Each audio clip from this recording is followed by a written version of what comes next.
కేతుగ్రస్త చంద్రగ్రహణం సందర్భంగా వేములవాడ రాజన్న దేవాలయాన్ని అర్చకులు మూసివేశారు.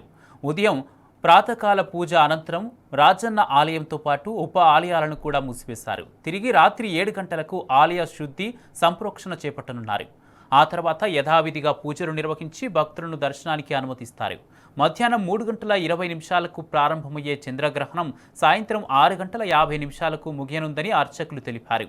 గ్రహణ సమయంలో జపాలు, గ్రహణ పట్టు, విడుపు స్నానాలు చేయాలని ఆలయ అర్చకులు సూచించారు.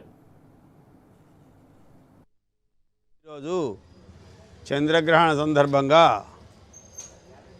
ఉదయం 6 గంటలకే ప్రాతకాల పూజలు, మిగిలిన పరివార దేవతలందరికీ కూడా భీమేశ్వర ఆలయంలో అన్ని దేవతలకు కూడా పూజలు అయిపోయినాయి. పూజలు అయిపోయిన తర్వాత ఈ తలుపులు బంద్ చేయడం అనేటువంటిది జరిగింది. తర్వాత మళ్ళీ సాయంత్రం 7 గంటలకు మోక్షకాలం అయిపోయిన తర్వాత మళ్ళీ సంప్రోక్షణ అనేటువంటిది ఉంటుంది.